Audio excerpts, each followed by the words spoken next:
The most dangerous person in the room is not the one talking. It's the one observing. The one who has disappeared from the radar. The ghost strategy. Why being unavailable is your greatest power move.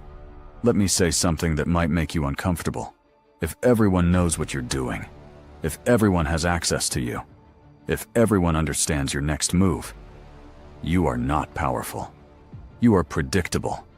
And predictability is weakness. In a world obsessed with visibility, posting, announcing, explaining, defending, the real leverage belongs to those who pull back, not those who shout louder. This video isn't about social media detoxes. It's not about hiding because you're afraid. And it's definitely not about being antisocial. This is about much strategic disappearance. This is about becoming a ghost. By choice. Why visibility is overrated. We've been sold a lie. Be seen. Build a personal brand. Document everything. Stay active or be forgotten. When people can track your moves, your mood, your schedule, your opinions, you are no longer a mystery. And humans don't fear what they understand. Think about it. The loudest person in the room is rarely the leader. The one explaining themselves the most is usually defending a weak position. The one constantly available is often the least respected. Power has always moved in silence. Kings didn't announce their strategies. Generals didn't live-stream their plans. The most dangerous players were the ones you didn't hear from until it was too late. When you disappear, people don't relax. They wonder. The psychology of absence.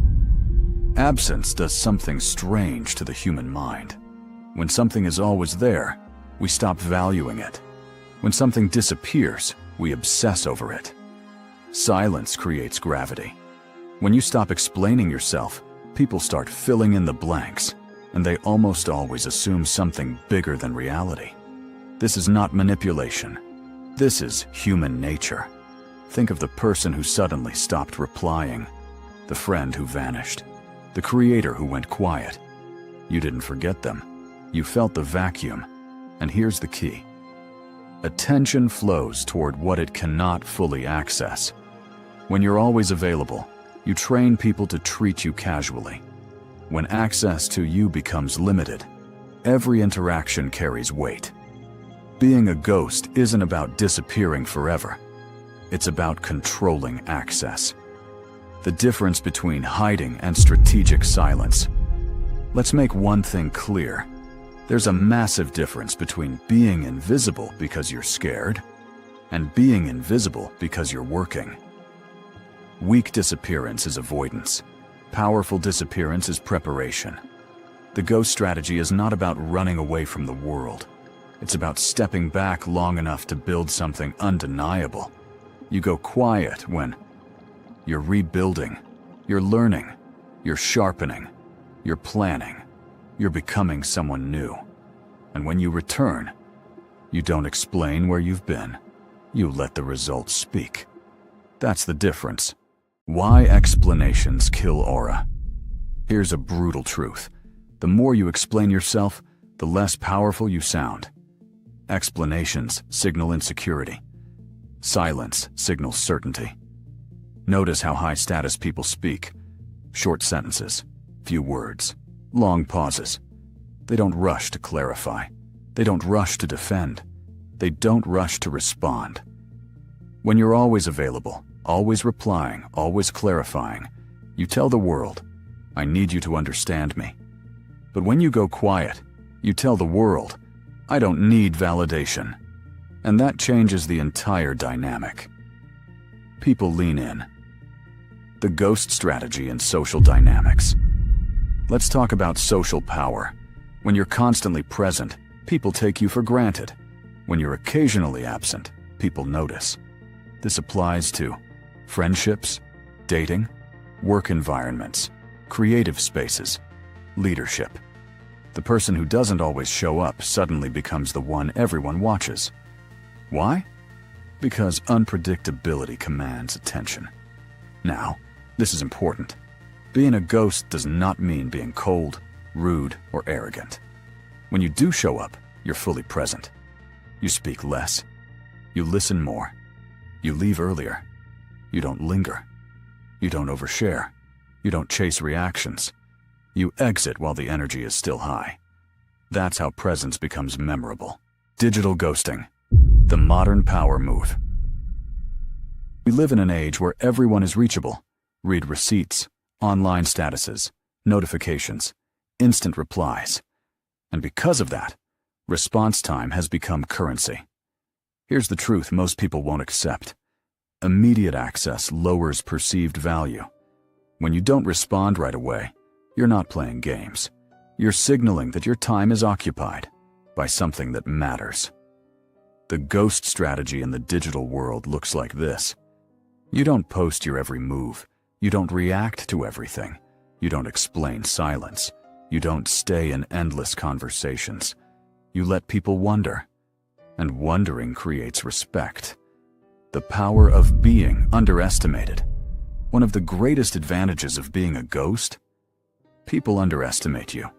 They assume you're stagnant. They assume you've fallen off. They assume you're irrelevant. And that's perfect. Because while they're watching loud people perform, you're building quietly. Skills, assets, leverage, discipline. The loud ones burn out. The silent ones arrive ready. History always remembers the ones who moved quietly, then changed everything overnight. The dark side of constant visibility. Let's go deeper. Constant visibility doesn't just reduce power, it drains identity. When you're always performing, you stop becoming. When you're always sharing, you stop processing. When you're always reacting, you stop leading. Noise kills clarity. Disappearing, even temporarily, forces you to confront yourself without an audience. No applause, no likes, no feedback loop. Just you. And that's where real transformation happens. How to disappear without losing your edge. This isn't about deleting everything and vanishing randomly. Here's how to do it intentionally. Reduce output. Increase depth. Speak less. Say more when you do. Stop announcing plans. Announce results. Or nothing at all. Control access. Not everyone deserves your time or attention. Let silence replace explanation. You don't owe clarity to everyone. Return changed. Never come back the same person who left. This is not ego. This is discipline. Why silence makes people project power onto you. Here's something subtle but important. When you stay silent, people project their own ideas onto you. Some will assume you're confident. Some will assume you're dangerous. Some will assume you're working on something big. Very few will assume you're weak. Silence gives you a blank canvas. And most people fill that canvas with their own fears. That's leverage. The moment you should go ghost. There's a moment in everyone's life where noise becomes a liability. When you're rebuilding. When you've been underestimated. When you're evolving faster than your environment. When you're tired of explaining yourself. That's when you disappear. Not dramatically, not emotionally, not angrily, calmly, deliberately, quietly. You step back, you lock in, you work, the return. And when you come back, you don't announce it. You let people notice. Your energy is different. Your presence is heavier. Your words carry weight. You're not louder.